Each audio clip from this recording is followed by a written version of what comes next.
안녕하세요.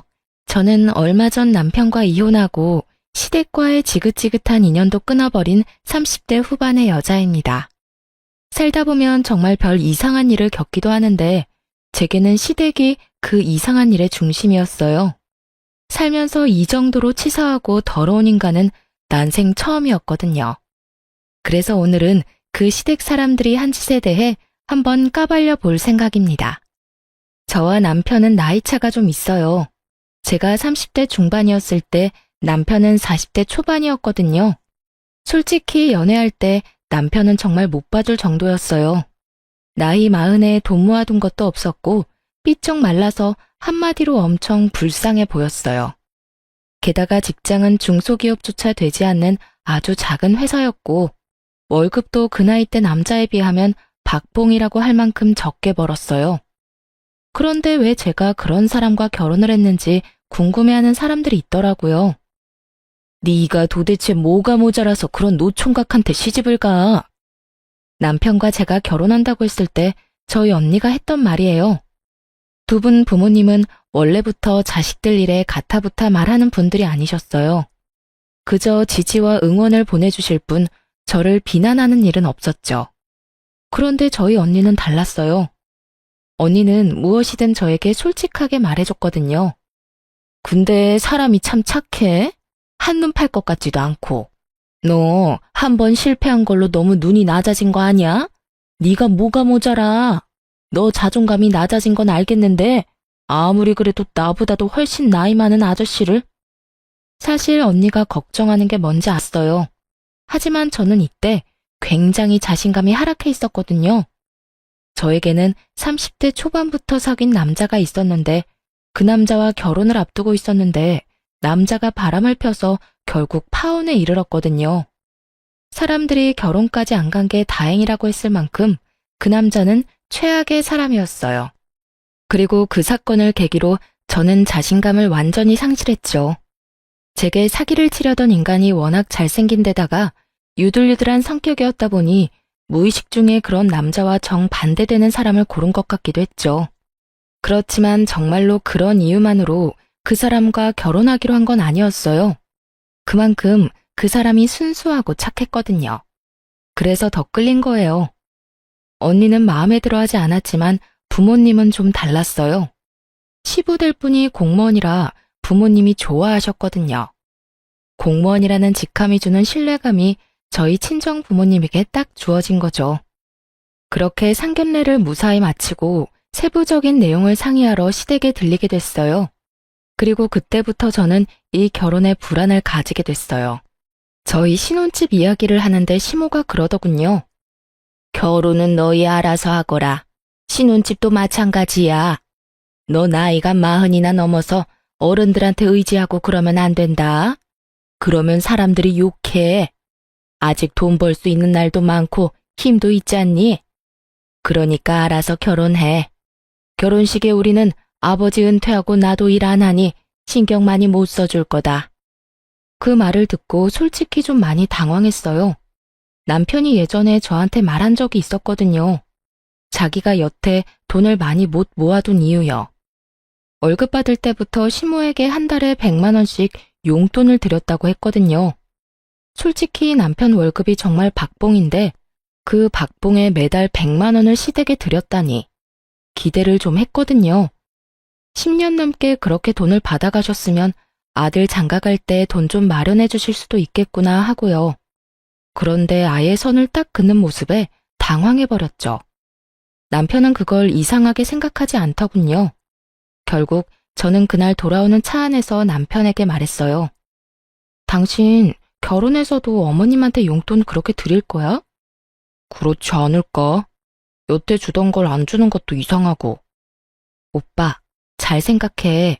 지금 당장 오빠 돈 한 푼 없이 결혼하는 거야. 우리 부모님이랑 내가 모은 돈으로 신혼집은 작은 거라도 마련할 수는 있어. 근데 결혼 혼자서 하는 것도 아니고 오빠도 보탬은 돼야지. 어머님한테 그렇게 용돈을 많이 드리면 앞으로 애가 생기고 내가 육아휴직 쓸 때는 어떻게 될 것 같아? 제 말에 남편이 조용히 생각하더군요. 자기가 생각해봐도 무리겠죠. 지금 당장이야 급한 불을 우리 친정에서 꺼주겠지만 그것도 무리해서 꺼준 거예요. 앞으로 더 큰 불은 저희가 알아서 해결해야 하는 문제였고요. 결국 남편은 제 말에 수긍했습니다. 어머니한테 결혼 후에 내가 말할게. 용돈 드리는 거 줄인다고. 한 30만 원만 드리면 되지 않을까? 그 정도면 괜찮아. 나도 우리 엄마한테 그 정도 드리고 있거든. 그렇게 이야기를 하고 나서야 저도 마음이 좀 편해졌어요. 그리고 나도 집 살 때 돈 보탤게. 어머니에게 드리던 용돈을 줄이면 대출금 정도는 낼 수 있을 거야. 아니야, 오빠. 그 돈은 우리 열심히 모아두자. 앞으로 태어날 아이와 우리 노후를 위해서라도 돈은 모아둬야 하거든. 오빠가 내 이야기에 귀 기울여줘서 고마워.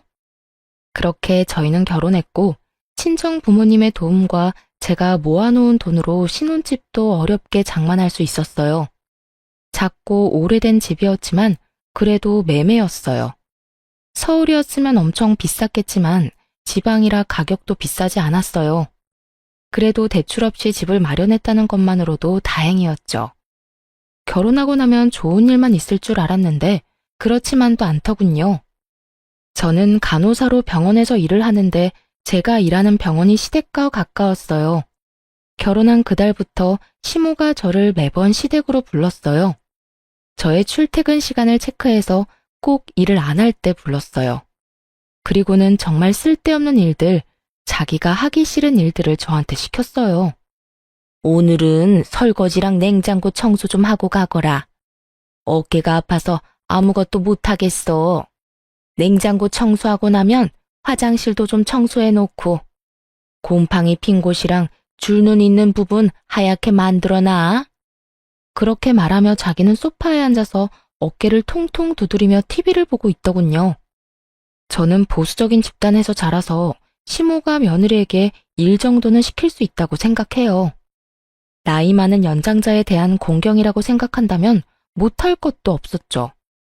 하지만 제게 그런 일을 시키고 싶다면 그 밑바탕에는 서로에 대한 최저한의 존중이 깔려 있어야 하는 거 아닌가요? 일 다 했으면 가봐라. 너 있으니까 편하게 못 쉬겠어. 다음에는 좀 더 빨리 할 수 있도록 하고.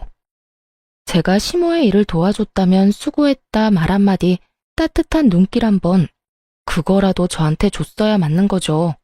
그랬다면 그것만으로도 보람과 뿌듯함을 느꼈을 거예요. 그런데 시모는 마치 당연히 부려야 할 종년을 부린 것처럼 굴더라고요. 그러면서 저한테 한마디 하더군요. 예, 이번 달 월급도 10일에 나오니? 큰일이네. 너 아범한테 내 용돈 좀 더 빨리 달라고 이야기하거라. 이번 달 모임이 10일 전에 잡혀서 그 전에 옷을 사야 하거든.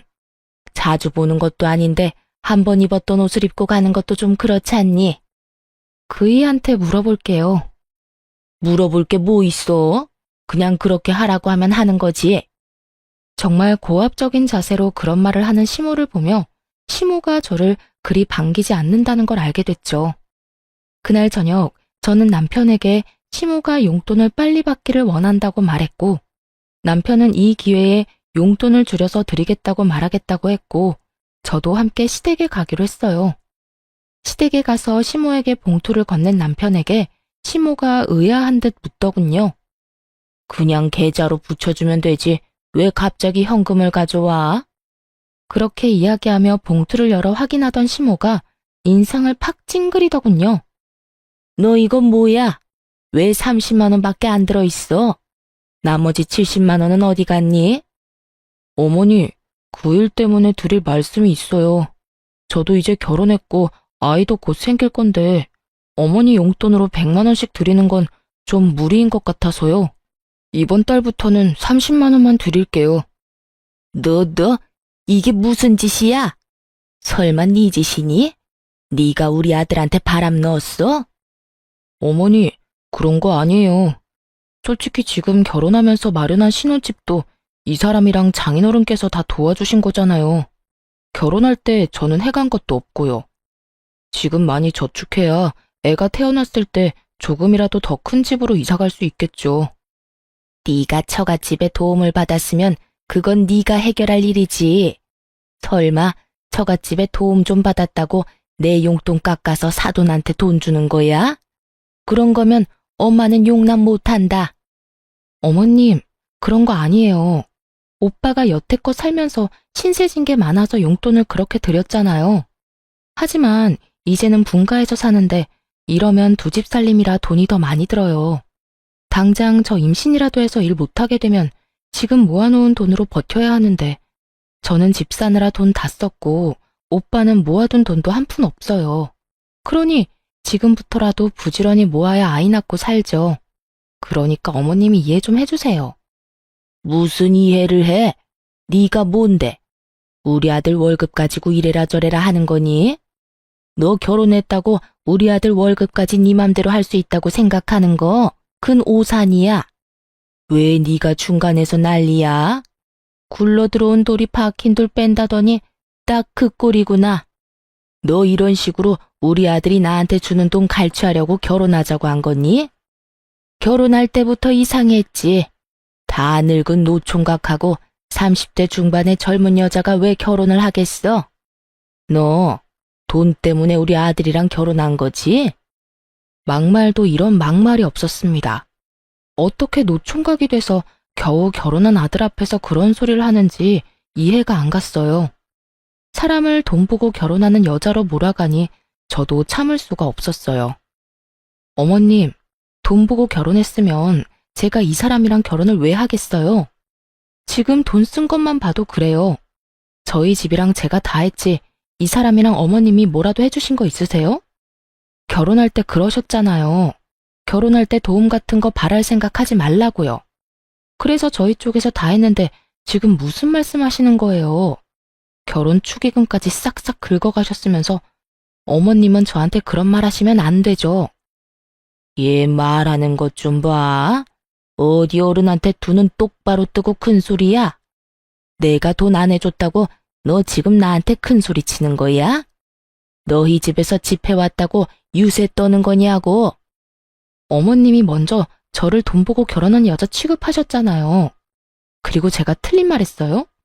그러는 어머님은 이 결혼이 마음에 안 드시는 건가요? 앞으로 생길 손주부터 생각 좀 해주세요. 저는 그렇게 말하고 시댁을 뛰쳐나와 택시를 타고 집으로 왔어요.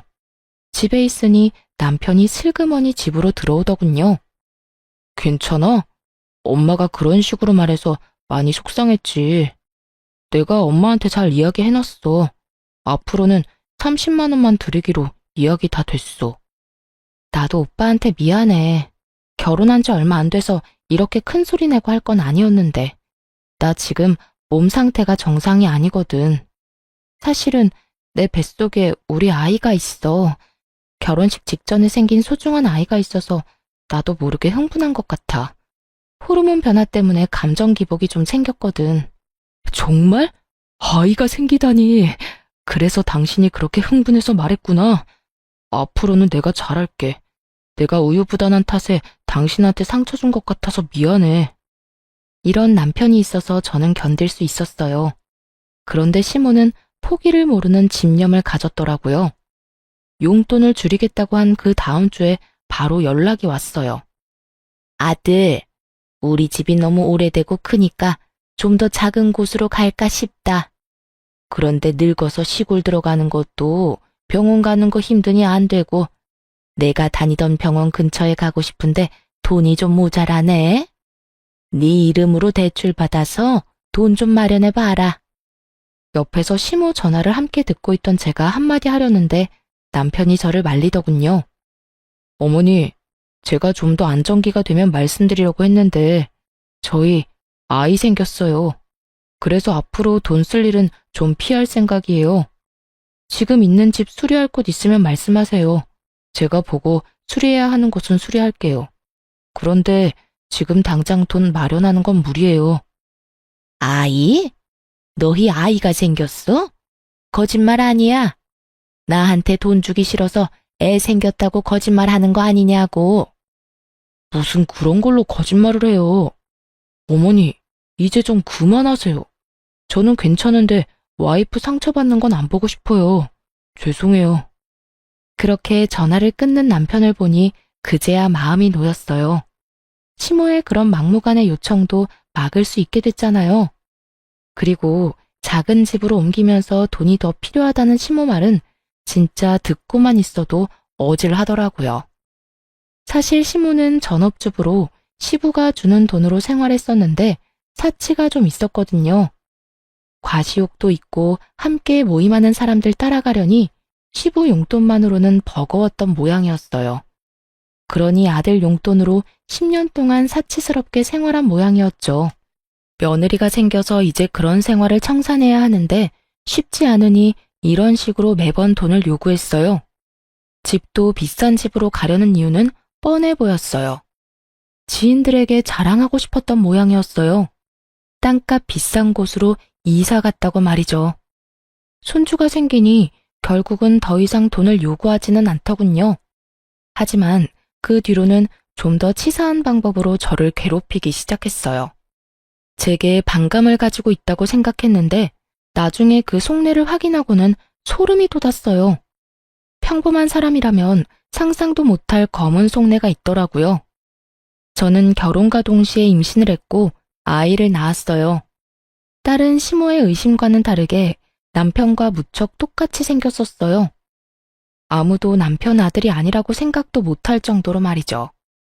시댁에는 그 용돈 사건 이후로 잘 가지 않았고 명절과 생일, 어버이날에만 방문하게 됐어요. 그 외의 날에는 남편 혼자 시댁에 들렀죠. 아이가 2살 때였어요.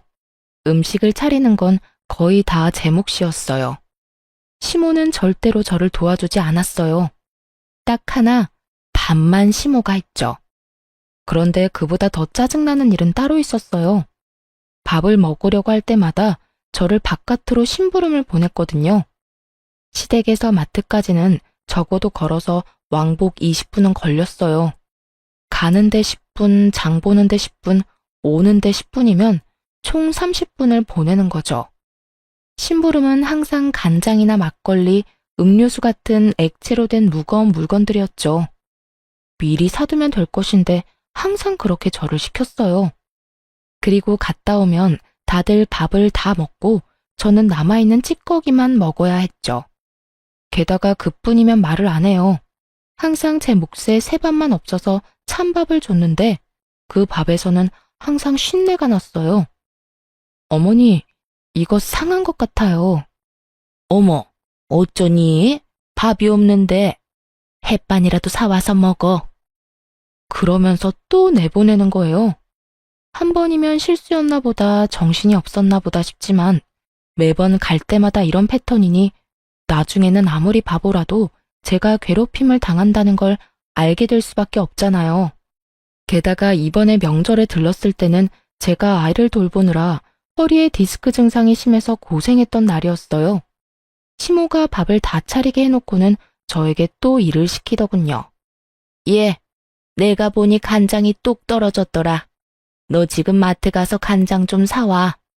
전이랑 고기 간장에 찍어 먹어야 하는데 다 떨어졌네.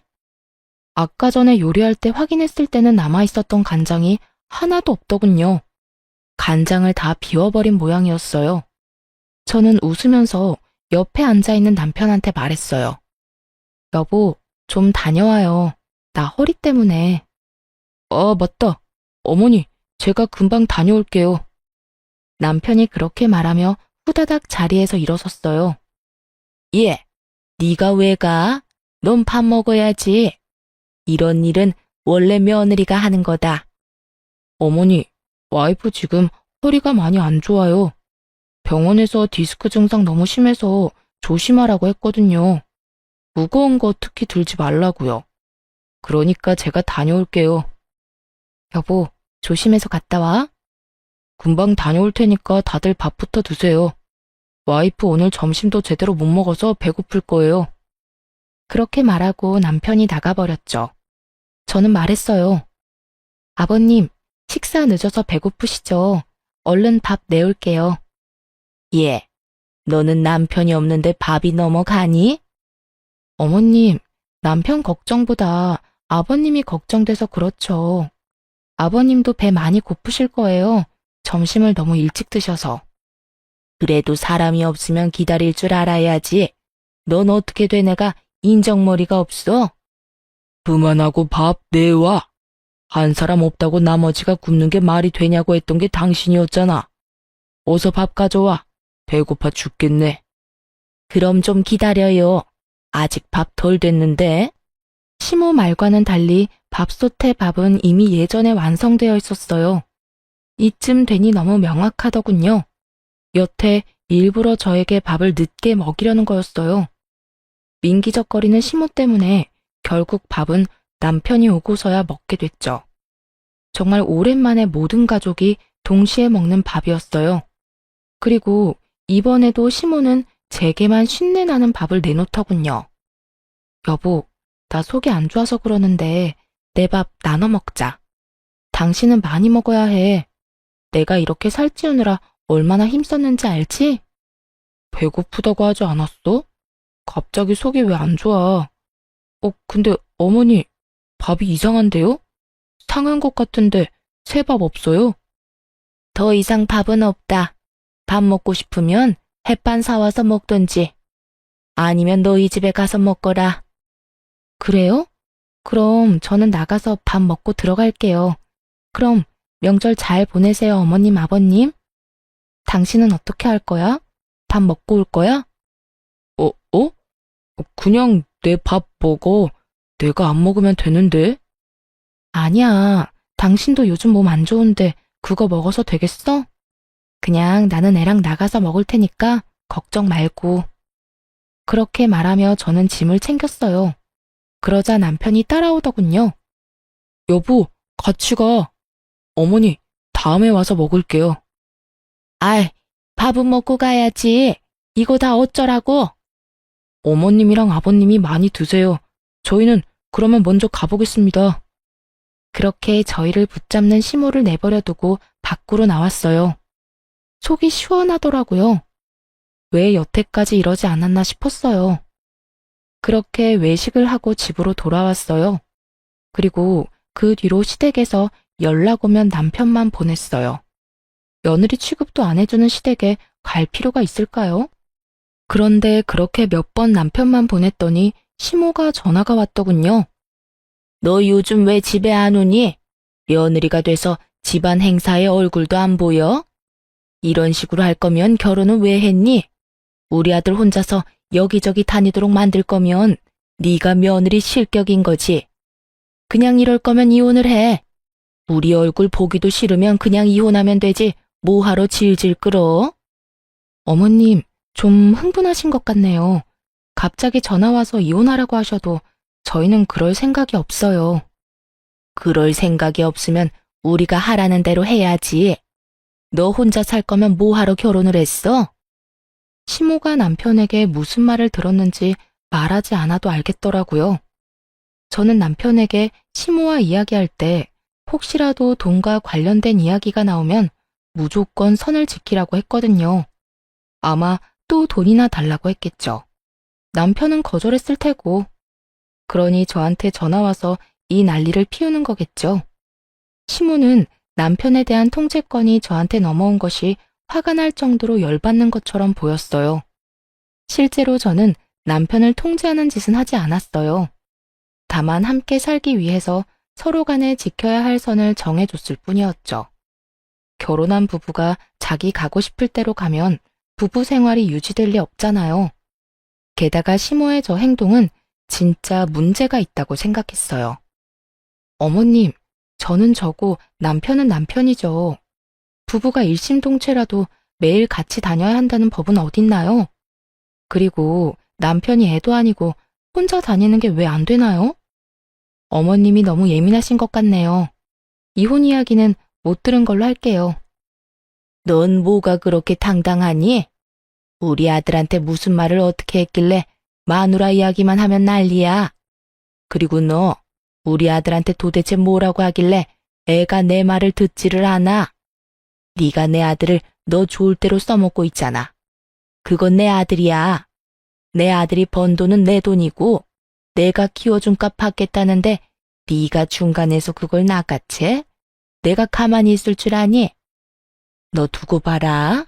내가 아들한테 이야기해서 너희 꼭 이혼시켜버릴 테니까. 그렇게 말하고는 전화를 끊더군요. 정말 어이가 없었어요. 부부 사이의 일을 왜 본인이 결정하겠다는 건지. 시모와 대판 싸우고 나서도 저는 시댁에 얼굴 한번 내비치지 않았어요. 남편에게 그 전화 내용에 대해 잃을까 생각하기도 했지만 혼자서 열심히 시댁에 다녀주는 남편에게 이런 일로 더 신경 쓰이게 하고 싶지 않았죠.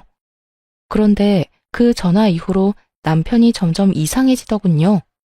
시모에게 홀라당 넘어가 버린 건지 시모에게 설득당해 버린 건지 모르겠지만 이상한 말을 꺼냈어요. 당신, 우리 부모님 얼굴 진짜 이렇게 계속 안 볼 거야? 부탁인데 만나서 한 번만이라도 대화를 해봐.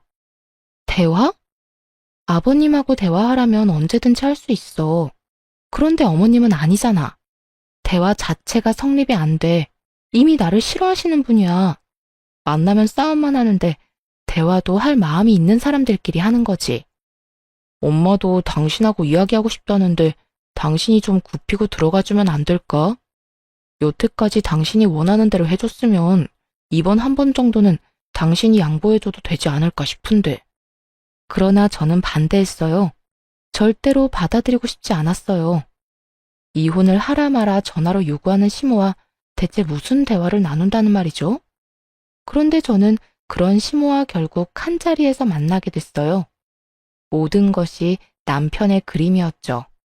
저녁에 외식을 하자고 그러더라고요. 제가 제일 좋아하는 오리고기 가게를 간다길래 좋아서 남편과 함께 나갔는데 그 자리에 시모가 떡하니 앉아있더군요. 예, 왔니? 오랜만에 보는구나. 잘 지내는 것 같아 보기 좋네. 왜 요새 이렇게 얼굴을 안 비추니? 사람이 확 달라졌더군요. 엄청 부드럽게 말하는 시모를 보며 이 사람은 왜 이런 행동을 하나 경계부터 됐어요. 불과 며칠 전에 이혼하라며 난리친 시모와 대화를 나눴기에 이 변화가 더 수상했죠.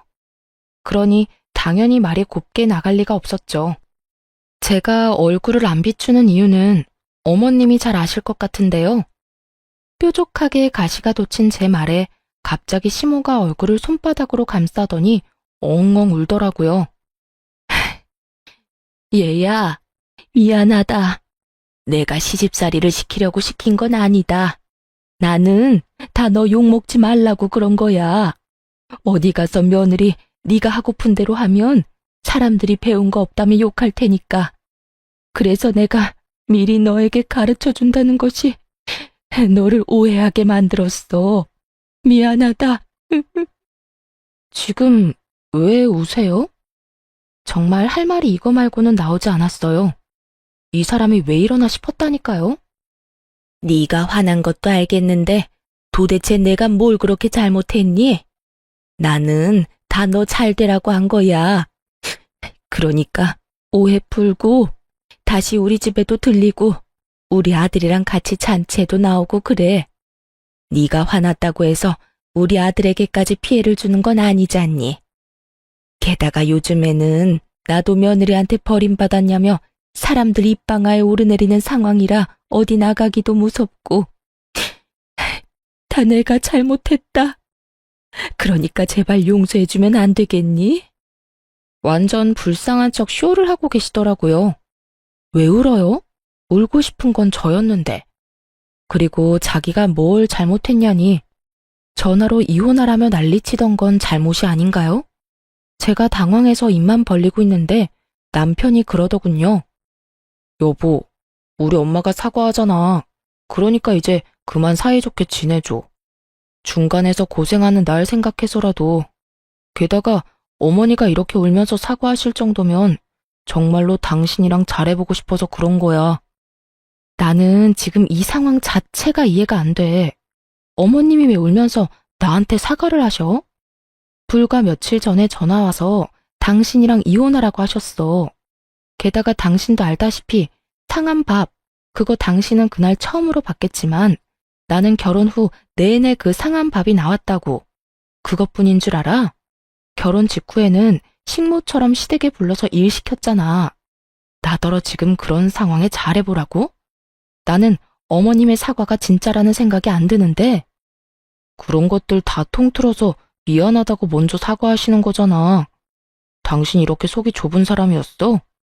어른이 먼저 사과하면 받아줘야 하는 게 당연한 일이잖아. 앞으로 그런 일 없겠다고 말씀까지 하셨고. 그러니까 그게 진짜로 사과한 게 아닌 것 같다고. 불과 며칠 전에 나한테 연락 와서 아들이랑 헤어지라고 하신 분이 어머님이야. 그런데 지금 며칠 지났다고 나한테 사과를 하셔? 당신은 그게 이해가 돼? 그렇게 죽일련 살릴련 난리를 피우더니 갑자기 왜? 남편의 어이없는 말에 대꾸를 하며 흙이 시모를 훔쳐보던 제 눈에 정말 경악스러운 모습이 비춰졌어요. 시모가 우리 두 사람의 싸움을 구경하며 싱긋 웃고 있더라고요. 순간 온몸에 소름이 쫙 돋는 거 있죠? 우리 싸우게 하려고 이랬나 싶었어요. 그때 시모가 끼어들었어요. 그만들 해라. 나 때문에 너희들끼리 싸우지 말어.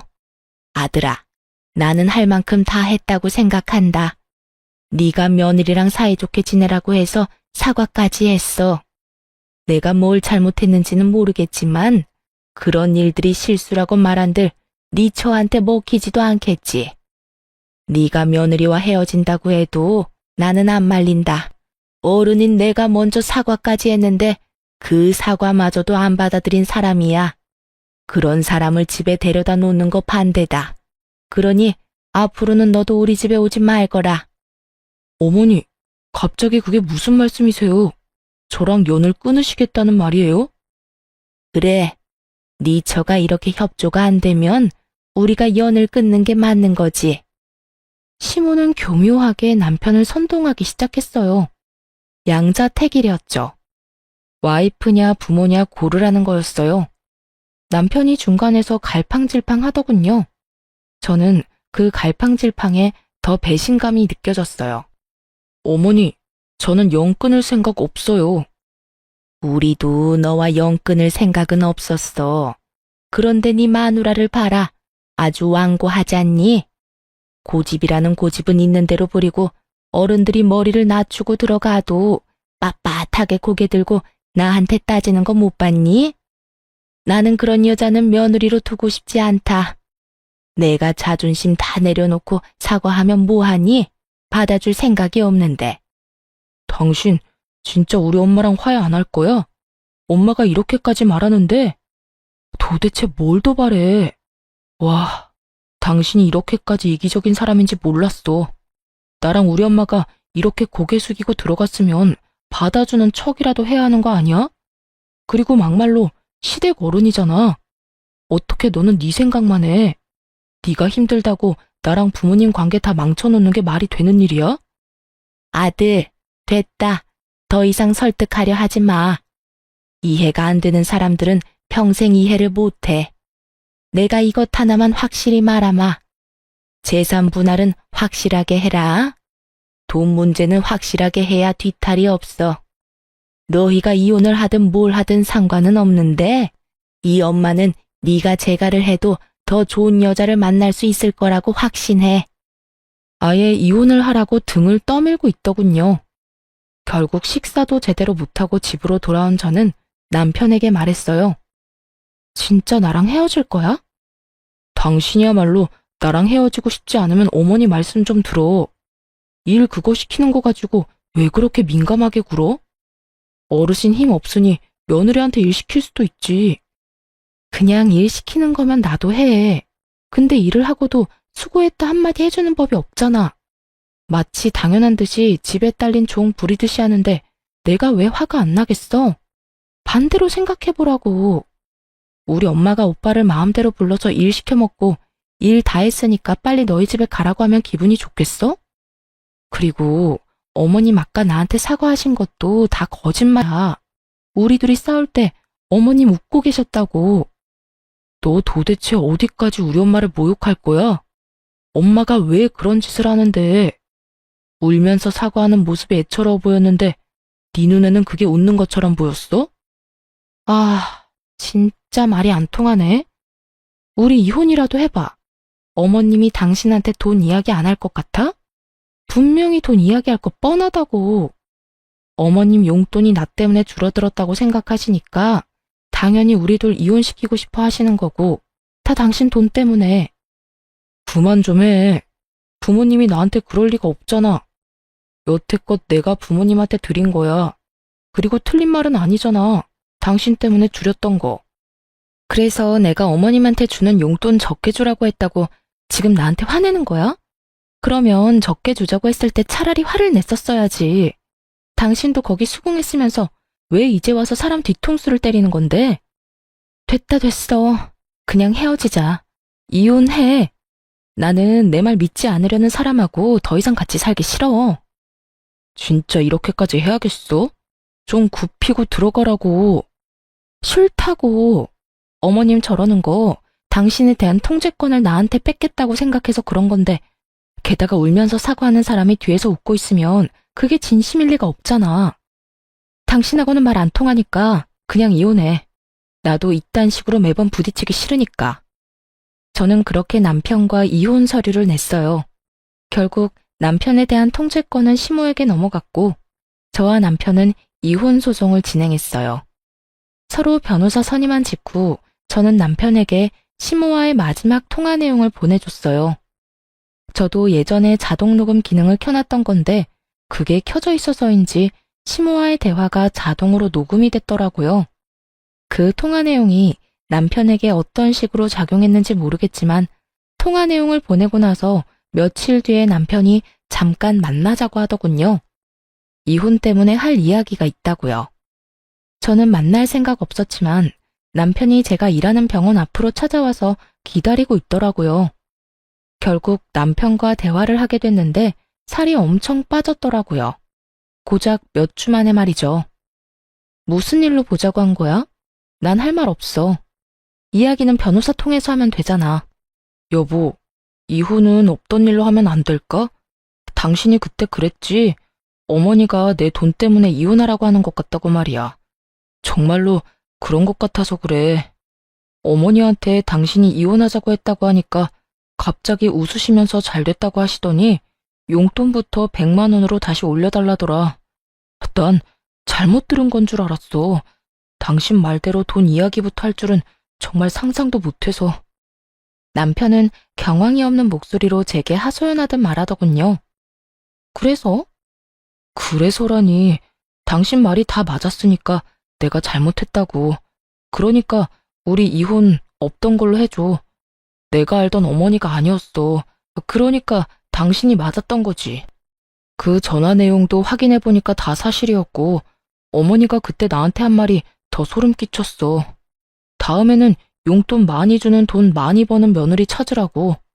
그러면서 어머니 덕분에 이혼하는 거니까 위자료나 재산 분할 받으면 반은 내놓으라고 하시는데 그리고 집이 허름하니 우선 나더러 대출받아서 집부터 옮겨서 같이 살자고 하더라고. 같이 살면서 또 얼마나 뜯어가시려는지 그 말 듣는데 내가 진짜 헛다리 짚었다는 생각밖에 안 들더라. 남편이 초췌해진 얼굴을 쓸어내리며 말하더군요. 빌빌거리며 다 죽어가는 인간 인공호흡기 꽂아줬더니 제 손으로 인공호흡기 빼고는 다시 삐쩍 말라가다가 이제야 정신을 차린 모양이었어요. 참 웃긴 게 그렇게 시모가 남편 돈을 원하는 거였다고 말해줘도 그때는 들은 척도 안 하더니 직접 귀로 들으니 또 달랐나 봐요. 내가 몇 번이나 이야기했을 때는 믿지도 않았으면서 이제야 정신이 들었어? 근데 어쩌나? 나는 이미 당신한테 정 떨어진 지 오래됐는데? 결혼이라는 건 신뢰를 바탕으로 이뤄지는 건데 당신은 그걸 깼어. 나를 의심하기 시작한 순간부터 당신이랑 내 사이는 깨진 거라고. 그리고 그건 다시 못 붙여. 당신 어머니가 그 사람인 이상 우리는 또 깨질 거니까. 그러니까 내가 어머니와 연락 끊을게. 진짜로. 이번에는 당신 말 제대로 들을 테니까 제발 부탁이야. 난 당신 받아줄 생각도 없고 다시 만나고 싶은 마음도 없어. 당신이 나한테 준 게 얼마나 큰 배신이었는지 당신은 모르지? 그리고 나는 한 번 배신한 놈은 다시 배신할 가능성이 높다고 생각해. 그러니까 여기서 깔끔하게 끝내는 게 맞는 것 같아. 앞으로 이런 일로 연락하지 마.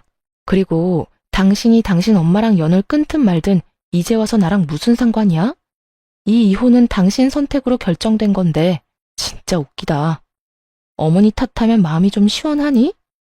어머님이 잘못한 건 누가 봐도 당연한 건데 그런 어머니한테 홀라당 넘어간 너한테는 잘못이 없다고 생각하나 봐. 그런데 네가 제일 나빠. 믿을 것처럼 해놓고 결국에는 배신하는 인간. 그렇게 남편 놈에게 일침을 하고 돌아섰죠. 그렇게 저희는 이혼을 했어요. 결혼 기간이 길지 않아 결국 제 명의의 집은 제 것이 되었고 아이도 제가 키우게 됐어요. 고부 갈등으로 인한 이혼이라는 제 주장도 받아들여져 남편 놈이 제게 위자료를 지급하게 됐죠. 그렇게 몇 달간 정말 속은 쓰리지만 마음은 편하게 살았어요. 그런데 하루는 망할 아줌마한테서 연락이 왔더라고요. 너 우리 아들 어디로 빼돌렸니? 위장 이혼해놓고 여전히 우리 아들이랑 같이 사는 거 맞지? 뜬금없는 소리를 해대는 통에 저도 당황했어요. 이혼한 사람을 왜 여기서 찾아요? 저랑 같이 안 살아요. 거짓말 하지 마. 이놈이 너 아니면 우리를 이렇게 버리고 갈 리가 없어. 지금 집안이 어떤 꼴인지 알기나 하니? 아들이 줄 돈으로 갚으려고 했던 카드값이랑 대출금 못 갚아서 신용불량자 돼서 집으로 차 앞딱지가 붙었어. 집 꼴이 말이 아니야. 그 와중에 짐 싸서 도망이 나가? 네가 우리 아들 숨긴 거 맞잖아. 딱 보니 견적이 나오더라고요. 전 남편이 부모를 놔두고 도망쳤더라고요. 하긴 감당이 되겠어요. 결혼했을 때는 자기 월급이 자기 것이었겠지만 이혼하고 나니 자기 월급이 시모 것이 되어버렸으니 말이죠. 전 이혼하고 딱 한 번 봤어요. 저한테 다시 살자고 하더라고요. 그 사람 도망간 이유 알고는 있으세요? 저한테 그러던데요. 어머니가 자기를 돈으로 본다고요. 제가 마지막에 어머님이 저랑 통화한 내용도 전 남편한테 보내줬거든요. 그거 보고 큰 깨달음을 얻었던 건지도 모르죠. 그래서 기분이 어떠세요? 돈줄인 아들 저한테서 되찾아가려다가 결국 아들한테 버림받게 되신 기분이? 너 그걸 말이라고? 결국 그놈의 돈 때문에 아들도 돈도 다 잃어놓고 누굴 탓해요 지금? 당신이 뿌린 그대로 돌려받는 거니까 괜히 저한테 뭐라 하지 말고 아들 있을 법한 곳이나 찾아보세요. 찾아봐야 그 사람이 받아줄지 안 받아줄지는 모르겠지만 말이죠. 저는 실컷 비웃어준 다음에 전화를 끊었어요. 이날이 정말 가장 속이 시원한 날이었어요. 가슴에 박혀있던 돌덩이가 쑥 하고 내려간 기분이었거든요. 돈 때문에 안달이 나서 저한테 전화해서 아들 찾는 모습을 보니 그냥 조용히 자식 부부 이혼하도록 선동질만 안 했으면 평온하게 노년을 맞이할 수 있었을 텐데 결국 자기 마음대로 아들을 휘두르려다가 아들에게도 버림받고 돈까지 없어서 허우적대고 있잖아요. 솔직히 시모가 금방 전 남편을 찾을 거라고 생각했어요. 직장으로 찾아가면 금방 볼 수 있을 테니까요. 그런데 나중에 보니 직장도 그만뒀더라고요. 저한테 거절당하고 꽤나 상심이 컸는지 지방으로 내려가 직장을 구했다고 들었어요. 시모가 찾을 수 없도록 아예 아주 멀리 가버렸더라고요. 나이가 있어서 좋은 직장은 구하지 못하고 생산직 공장에 들어가 돈을 벌고 있었어요. 나이가 적은 것도 아니고 40 중반에 집도 마누라도 자식도 잃고 부모까지 스스로 내던지고 아무도 모르는 지방에서 집과 직장만 오가는 삶을 선택했더라고요. 딱하지만 제가 도울 수 있는 건 없었어요. 그렇다고 제가 제 스스로 다시 지옥으로 몸을 밀어 넣는 짓은 할 수는 없잖아요. 누군가는 남편이 참 불쌍하다며 다시 잘해보지 않겠냐고 그렇게 말하기도 했지만 다시 붙인다고 깨진 조각에서 물이 안 새는 건 아니죠. 그리고 저도 살아야 하잖아요. 남편이 불쌍한 삶을 산다고 제가 힘들고 상처 입었던 일들이 사라지는 것도 아니고요. 그리고 전 남편이 떠난 시댁은 완전 망해버렸더라고요. 자식 새끼가 돈 다 갚아줄 거라고 자신만만하게 돈 낭비하던 시모가 결국에는 그걸 고스란히 다 갚아야 했고 가진 돈으로 해결이 안 되어서 결국 집까지 팔았더군요. 나중에는 단칸방으로 이사 갔다고 하더라고요. 거기 들어가서는 시모보다 7살이나 많은 시부가 병을 얻는 바람에 요양원까지 보내야 했고요. 자식이 사라졌으니 보호자도 없이 시모가 직접 보살피겠죠. 그 지경이 될 때까지 참 어떻게 그렇게 펑펑 돈을 썼는지. 전 남편은 자기 부모님이 그런 상황인데도 부모에게 도움을 주기는커녕 아무것도 안 하고 그냥 자기 할 일만 열심히 한다고 하더라고요. 그만큼 가슴속에 사무친 게 많은 건지 아니면 시모에게 받은 배신감이 그만큼 컸던 건지 그건 본인 빼고는 아무도 모를 거예요. 저는 남자에게 크게 당한 게 벌써 2번째라 이제는 연애나 결혼은 아주 넌덜머리가 나요. 아이 키우며 평온하게 시간을 보내는 것도 나쁘지 않고요.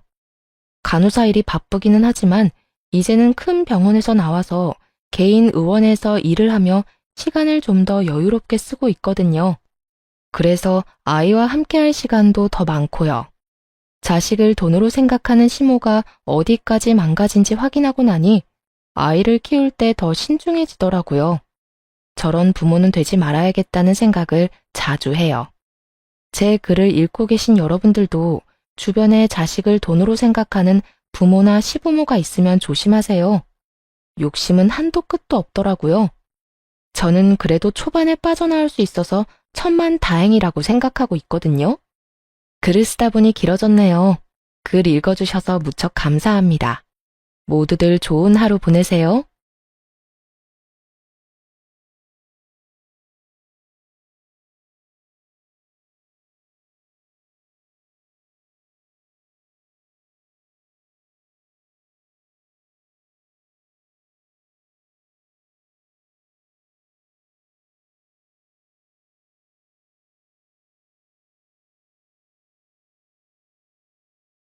안녕하세요. 저는 어느 조용한 시골에 살고 있는 돌싱녀입니다. 저에게 이혼이란 상상도 한 적도 없는 단어였는데 어느새 정신을 차리고 저 자신을 돌아보니 제 마음의 상처는 깊었고 저는 이혼녀가 되어 있더군요. 지금은 마음의 상처도 많이 아물었고 이혼을 떠올려도 괜찮습니다. 처음 이혼했을 때만 해도 힘들더라고요. 아무리 오만정이 떨어졌다 한들 한때는 결혼할 만큼 사랑했던 사람이었으니까요. 제가 왜 사랑했던 사람과 이혼까지 하게 됐는지 저의 기가 막히는 사연 들어보실래요? 저와 남편은 동호회에서 만난 사이였어요. 언제나 하하호호 잘 웃고 좋은 사람이었던 남편의 주위엔 사람이 항상 많았고 그에 비해 내성적인 저는 그저 참석에 의미를 둔 모임이었어요. 그러던 어느 날 남편이 저에게 말을 걸어오더라고요. 저기 괜찮으시면 이쪽으로 오셔서 같이 시간 보내요. 네? 저요? 아, 네. 감사합니다. 남편은 내성적인 제가 모임에 잘 적응할 수 있도록 저를 잘 챙겨주었고 전 자연스럽게 그런 남편에게 마음이 가더라고요. 남편 역시 처음 저를 본 순간부터 마음이 움직였다고 고백을 해왔고 저는 그런 남편을 받아들이며 연애를 시작하게 되었습니다. 연애를 하며 단 한 번의 싸움도 하지 않고선 결혼 마음을 먹게 되었고 결혼만 마음먹으면 다 끝인 줄 알았는데 현실은 그렇지 않더라고요. 시댁은 형편이 넉넉하지 않았고 그에 비해 친정은 자산이 꽤 있는 편이었어요. 그럼에도 불구하고 시댁에선 이런 말을 하더라고요. 내가 우리 아들이 좋다고 하니 일단 결혼을 시키긴 한다마는 네가 썩 마음에 드는 며느리감은 아니란 걸 알고 있었으면 한단다. 이렇듯 저를 깎아내리는 말을 시모는 서슴없이 하긴 했지만 내심 부자인 저희 집을 시댁에선 좋아하는 눈치였고 친정에선 이런 시모의 태도가 마음에 들지 않는다며 결혼을 반대하기도 하셨죠. 넌 그런 소리를 듣고도 결혼하고 싶어? 어떻게 사람 면전에 두고 마음에 든다 안 든다 그딴 말을 할 수가 있는 거야. 자기 자식 귀하면 남의 자식 귀한 줄도 알아야지. 집안이라도 우리보다 좋으면 내가 억울하지도 않지. 처져도 한참 처지는 주제에 어디서 그딴 말을 하냐고. 네가 뭐가 부족해서. 자기 아들만 대기업 다니니? 너도 대기업 다녀. 엄마, 조금만 진정 좀 해. 어머님이 말씀만 그렇게 하셔서 그렇지 속은 그렇지도 않을 거야. 그냥 집안 차이가 좀 나니까 아들 기죽을까봐 괜히 나한테 그러신 거겠지. 그게 더 문제야, 자격지심. 그게 사람 얼마나 피말리는 줄 몰라. 그딴 결혼을 하겠다고 이 난리니? 엄마는 싫어, 딸. 너도 나한테는 하나뿐인 딸이고 내 목숨 같은 딸이야. 그런 딸이 자기 발로 지옥불에 뛰어들겠다는데 어떤 엄마가 가라고 등 떠밀겠어?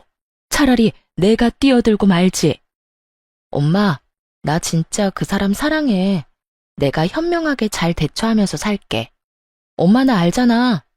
나 그 사람 이대로 놓치면 평생 후회할 것 같아.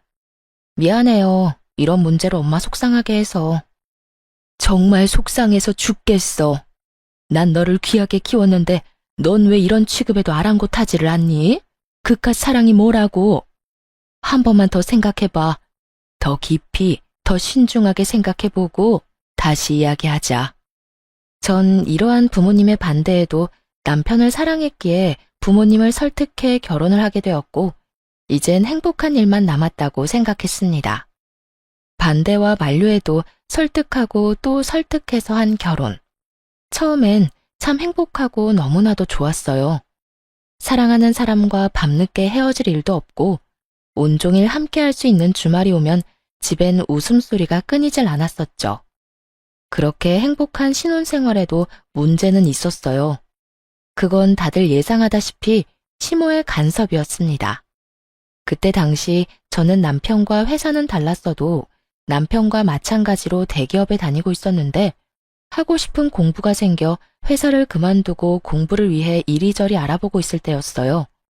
결혼을 하고 난 후에 시작한 공부라고 해도 남편의 도움을 받은 것도 아니었고 그간 제가 모은 돈과 시집 올 때 친정에서 받은 돈이 꽤 있던 터라 생활에 무리가 될 상황도 전혀 아니었습니다. 하지만 시모는 이러한 상황을 전혀 알지 못한 채 저의 상황을 걸고 넘어지기 시작하더라고요. 난 도대체 네가 이해가 안 된다. 그 좋은 회사 그만두고 갑자기 공부를 하니? 그것도 결혼까지 한 애가 말이야. 너흰 미래 준비 같은 건 안 하니? 한 푼이라도 더 벌 수 있을 때 더 벌어야 나중에 아기 낳고 하면 여유롭게 생활할 거 아니야. 어머님, 미래 생각해서 공부하려고 하는 거예요. 제가 회사 그만두고 공부한다고 해서 저희 집 무너지는 것도 아니고 생활이 불가능한 것도 아니에요. 그러니까 그 공부를 하필 내 아들하고 결혼하고 난 후에 하냐고. 내 아들 혼자 벌어 생활비부터 시작해서 네 뒷바라지까지 하면 얼마나 힘들겠니? 왜 내 아들이 힘들게 번 돈으로 네 뒷바라지까지 해야 하냐니 말이다. 지금 하는 공부도 그이가 벌어다 주는 돈으로 하는 것도 아니고요. 제가 공부하려고 따로 모아뒀던 돈으로 시작하는 거예요. 그리고 제가 일을 쉬고 공부를 시작했다고 한들 그이가 집에 생활비를 더 많이 주는 것도 아니고 평소대로 저하고 그이 반반씩 내서 생활하고 있기도 하고요. 뭘 걱정하시는지 충분히 아는데 그런 걱정은 안 하셔도 돼요. 걱정이 되는데 어떻게 걱정을 안 하니? 뭘 하려고 모아뒀던 돈이었든 빚을 낸 돈이든 난 관심 없고 그런 돈이 있었으면 가정의 보탬이 될 생각을 하던가. 이때껏 네 남편 힘들게 키워준 이 시어머니한테 용돈 줄 생각을 해야지. 그걸 홀라당 공부나 한다고 쓴다고 하니 내가 참 기가 다 막혀 숨을 쉴 수가 없다. 여러분은 이해가 되나요? 결혼을 하면 여자는 자신의 미래와 행복을 위해 투자를 하면 안 되는 건가요? 심지어 그 투자가 사치도 아닌 공부인데요. 거기에다 공부를 하고자 처녀 때부터 모아두었던 돈을 왜 제가 남편을 키워준 시댁에 줘야 하나요? 그건 엄연히 제가 목적을 가지고 모았던 돈인데요. 전 시모의 말이 도무지 이해가 되지 않았고 그쯤 되니 집안 차이의 문제가 아닌 시모가 가진 이상한 가치관이 문제라는 생각이 들더군요. 숨을 쉴 수가 없다며 호통을 치던 시모는 크게 한숨 한 번을 쉬더니 전형적인 막장 시모의 대사를 읊어대고선 전화를 신경질적이게 끊어버리더라고요. 요즘 애들이 그런 거니? 아니면 너만 그런 거니? 어떻게 한 가정을 이룬 애가 어쩌면 그렇게 네 생각만 하니? 너 같은 애 데리고 사는 내 아들이 불쌍하다 불쌍해. 하여튼 생활비에서 네 공부하는 돈 빼쓰는 거 아니라고 하니 그냥 넘어가는데 혹여나 네 공부한다고 내 아들 힘들게 했다간 내가 네 친정에 전화해서 생활비 받아낼 테니 그런 줄 알아. 이게 결혼하고 2달도 되지 않았을 때 있었던 일입니다. 다른 것도 아닌 제가 제 돈으로 공부를 하겠다는데 그것도 결혼한 지 2달도 되지 않았을 때 이런 말을 듣게 되니 무언가 이건 아니다라는 생각이 강하게 들더라고요. 이런 이상한 가치관과 이상한 성격의 시모라면 앞으로 내가 존경하며 살 수는 없겠다라는 생각도 들었고요. 전 이런 시모의 말에 대해 남편은 어떻게 생각하는지 궁금했고 그날 저녁 남편에게 시모가 한 말을 전하면서 묻게 되었어요. 어머님이 그러시던데 당신은 어떻게 생각해? 당신도 내가 이기적이라고 생각해? 뭐? 엄마가 그랬다고? 엄마는 도대체 왜 그러는지 몰라. 내 생각을 물을 필요가 뭐 있어? 응? 그게 무슨 말이야? 잘 생각해봐. 내가 당신이 이기적이라고 생각했으면 애초에 당신이 공부 이야기 꺼냈을 때 말렸겠지. 내가 당신이 처음 그 이야기 꺼내면서 내 생각 물을 때도 말했지. 사실 당신이 회사 그만두는 거 아깝지 않은 건 아니라고. 워낙 좋은 회사이기도 하고 그만큼 당신이 그 회사에 들어가기 위해 얼마나 노력했을지 다 아니 그 시간들이 아깝다고. 지금도 마찬가지야. 당신이 노력한 시간들이 아무 의미가 없어질까봐 아깝다고 한 것뿐이지. 당신이 새로운 도전을 하겠다는 것을 이기적으로 생각한 적? 맹세하건대 단 한 번도 없어. 역시 당신은 나랑 생각하는 게 비슷할 거라 생각했어. 그렇게 말해줘서 고마워. 사실 나 조금 혼란스럽기도 했거든. 고맙긴 당연한 거야. 당신이 이상한 짓을 하는 것도 아니고 공부한다는데 응원은 못 해줄 망정 그걸 말리는 사람이 이상한 거지. 그러니까 당신은 엄마 말 무시하고 당신 하고 싶은 거 다 해봐. 남편은 시모와는 다른 사람이었고 생각하는 가치관 역시 저와 비슷하다는 생각이 들었어요. 돌이켜보면 다 저만의 착각이었지만요. 그 후로도 시모에게서 연락이 올 때마다 갖은 구박들을 하려고 시동을 거는 듯 했지만 저는 그런 시모에게 맞서 갖은 변명들을 대며 전화를 그냥 끊어버렸죠. 어쩌다가 시댁이라도 가는 날엔 남편이 시모의 말을 끊어버려 무사히 상황을 넘긴 적도 많았고요. 시모는 그렇게까지 저를 구박하면서도 며느리 자랑은 또 하고 싶은 사람이었고 친구와의 모임을 가질 때마다 저에게 연락을 해왔어요. 아가, 나다. 너 어디니? 저요? 저 지금 집인데 무슨 일 있으세요? 일은 무슨? 내가 지금 친구들을 만나고 있는데 내 친구들이 네가 보고 싶다고 하는구나. 마침 너희 집 근처인데 잠시 왔다 갈 수 있겠니? 제가 시모 친구들과 친한 것도 아니고 그분들이 제가 보고 싶을 이유가 뭐가 있겠어요? 그냥 저에게 계산하러 오라는 말을 애둘러 저렇게 하는 것이었죠. 전 그런 시모의 의중을 알고 있었고 그 정도쯤이야 해주자는 마음으로 연락이 올 때마다 모임 장소로가 계산을 해주거나 여의치 않을 땐 용돈을 보내주기도 했습니다. 때론 모임에서 여행을 간다고 하면 남편을 생각해서 남편이 줬다고 하며 용돈 봉투를 드리는 일도 있었죠. 이렇게 저는 제 나름대로 시비를 걸어오는 시모를 적절하게 구워 삶아가며 지내고 있었고 가끔 제가 드리는 용돈 봉투에 나름 만족을 한 시모는 처음처럼 저를 심하게 대하진 않았죠. 그러던 어느 날 친정에서 연락이 오더라고요. 엄마는 꽤나 진지한 목소리로 노후 계획을 저에게 알려주시더라고요. 딸, 아빠랑 나 서울 생활 다 정리하고 조용한 시골에 가서 살려고 해. 정말? 좋지. 그렇지 않아도 아빠 나이도 있는데 너무 무리한다 싶기도 했었는데. 그래서 언제 가게? 서울에서 많이 먼 곳으로 갈 거야? 아니, 많이 멀진 않고 그냥 조용한 곳으로 가려고.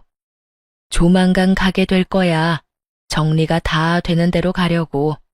그래서 하는 말인데 정리하는 대로 우리 노후 자금 빼곤 너한테 미리 네 몫은 다 주려고 하는데 괜찮지? 아, 괜찮겠지.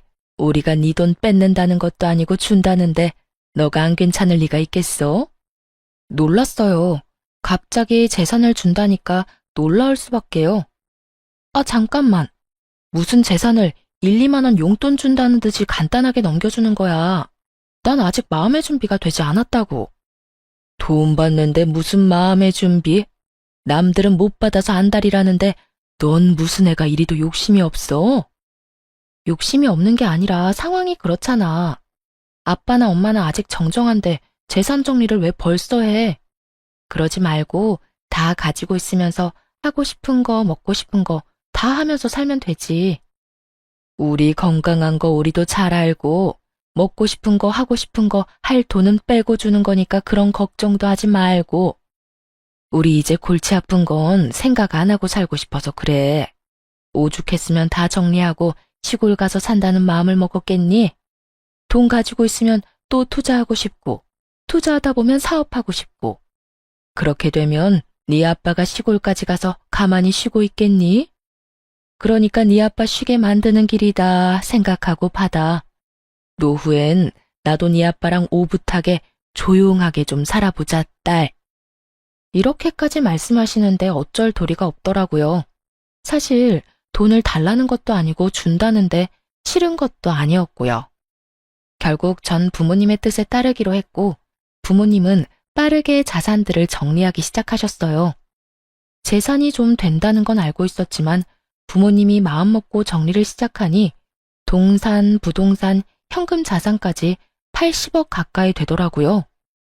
부모님은 먼저 말씀하신 대로 노후 자금과 혹시 모를 상황에 대비한 건물 한 채만 빼곤 거의 저에게 물려주시게 되었습니다.